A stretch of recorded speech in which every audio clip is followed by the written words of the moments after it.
Hi everybody, welcome to Art Adventure at Miss Laura's house. Usually we'd be doing preschool Picasso and toddler art together, but since we can't, I thought it'd be fun to read a story and sing a song and do a craft together that can be done by everybody in the family. And the book we're going to read is Grumpy Monkey, because I know everyone's been feeling a little grumpy. So let's start with that. Grumpy Monkey is written by Suzanne Lang and illustrated by Max Lang, and we're reading it today with permission from Random House. One wonderful day, Chimpanzee woke to discover that nothing was right. The sun was too bright, the sky was too blue, and the bananas were too sweet. Oh, Jim, look at his face. Jim was confused. What's going on? Maybe you're grumpy, suggested Norman from next door. I'm not grumpy, Jim insisted.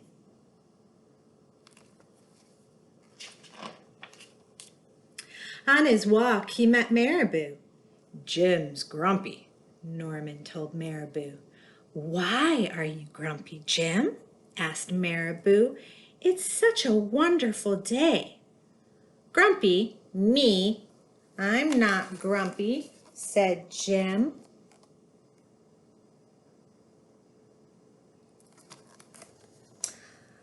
But look at how you're standing, Marabou said.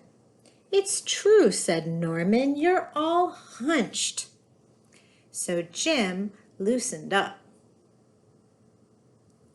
He did a little.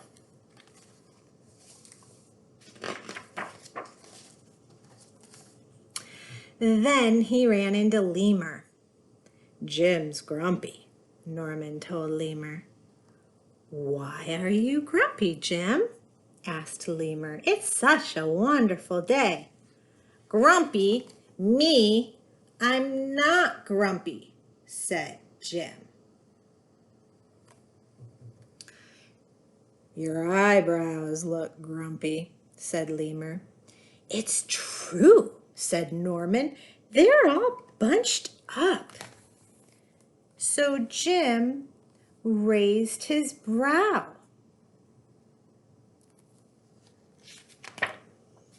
And then he tripped over Snake. Oh no, said Norman. That's the last thing you need when you feel so grumpy. Grumpy? Me? I'm not grumpy, said Jim. Then why that frown, said Snake. I think it's because he tripped over you, said Norman.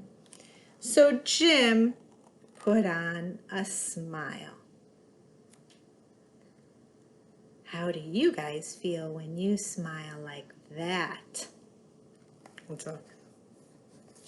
It's not a real smile, is it? Finally, Jim looked happy, but he didn't feel happy inside.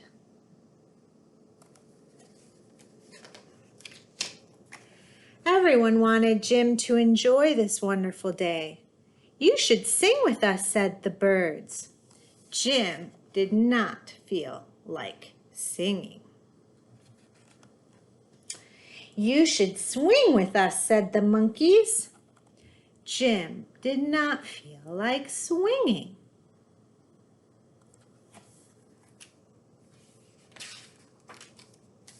You should roll with us, said the zebras, but Jim didn't feel like rolling. You should stroll with us, said the peacocks, but Jim didn't feel like strolling. There's the rolling and the strolling. You should lie in the grass. You should stomp your feet. You see, the lion is rolling and the elephant is stomping. You should take a bath and make a splash. You should hug someone. You should laugh. You should take a nap. You should eat old meat. Or some honey. You should jump up and down. You should sit in the sun. You should dance.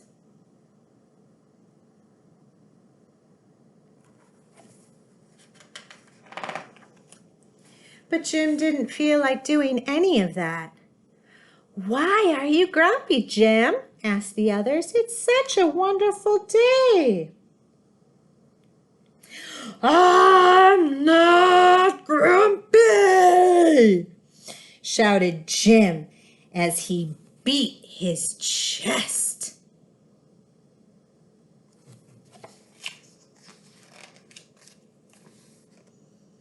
And then he stormed off.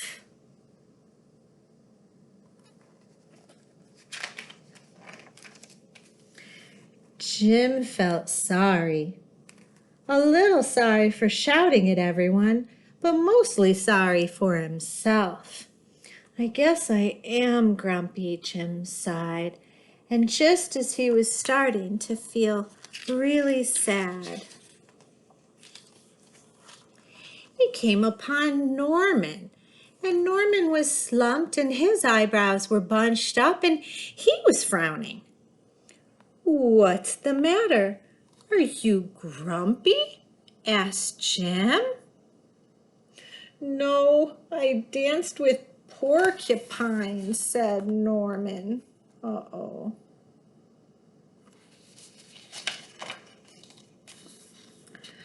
"Are you okay?" asked Jim. "It hurts, but I'll probably feel better soon enough," said Norman. "Are you still grumpy?" "Yes," said Jim, "but I'll probably feel better soon enough too. For now, I just need to be grumpy." "It's a wonderful day to be grumpy," said Norman. And Jim agreed.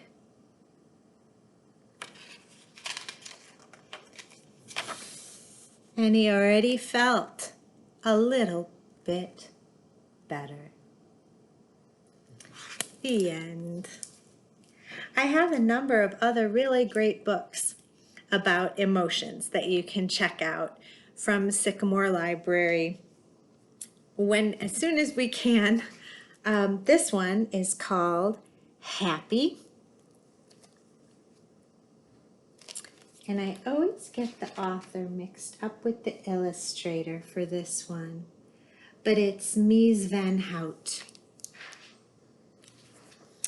And another one is When Sadness is at Your Door by Eva Eland.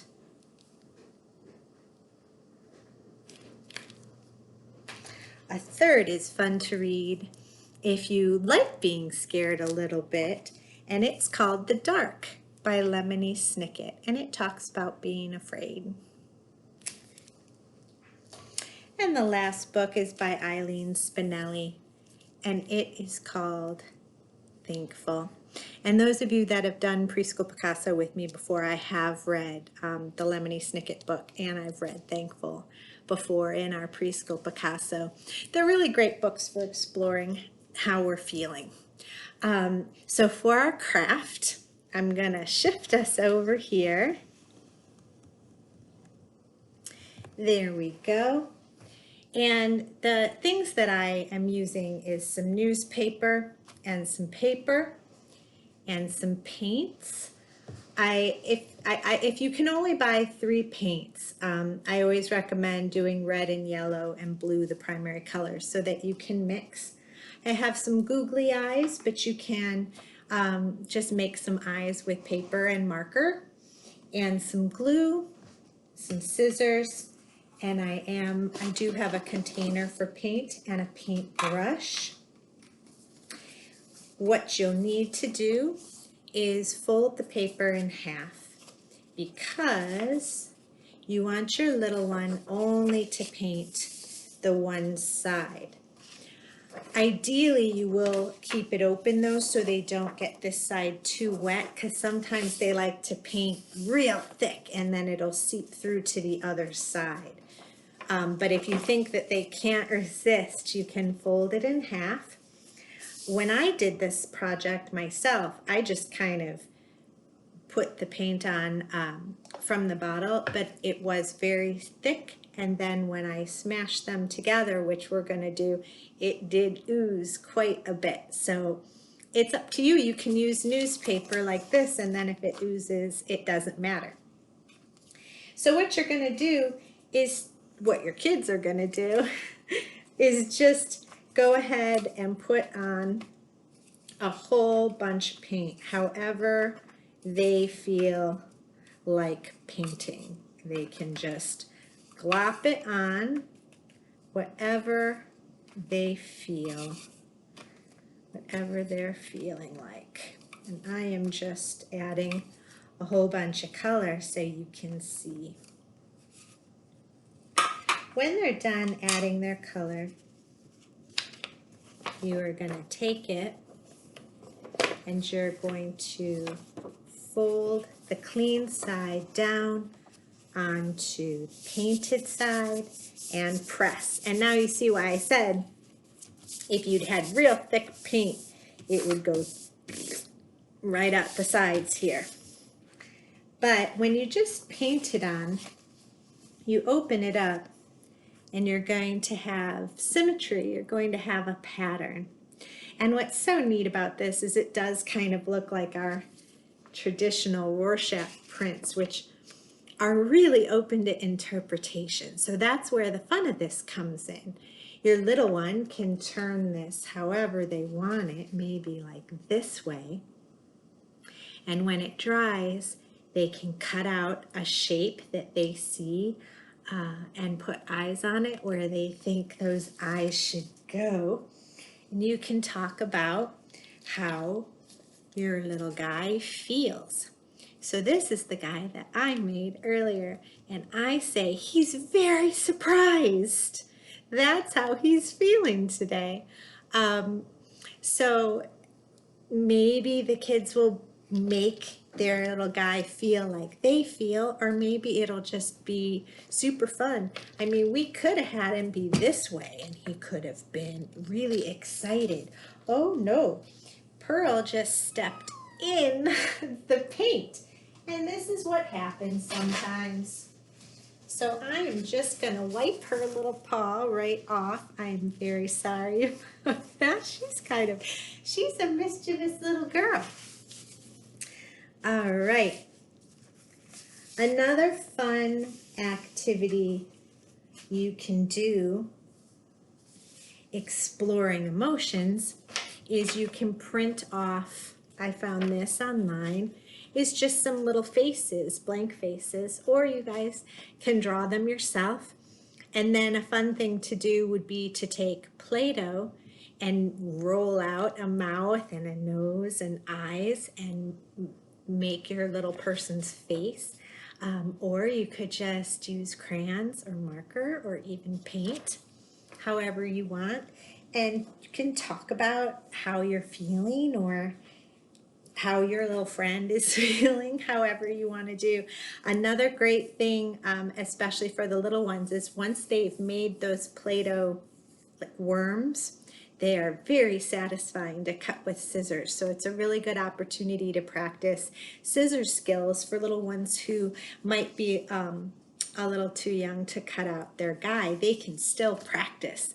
And lastly, I'd like to sing some songs. So I'm gonna switch us back over this way. And it is a little play on If You're Happy and You Know It. If you're happy and you know it, clap your hands. If you're happy and you know it, clap your hands. If you're happy and you know it and you really want to show it, if you're happy and you know it, clap your hands.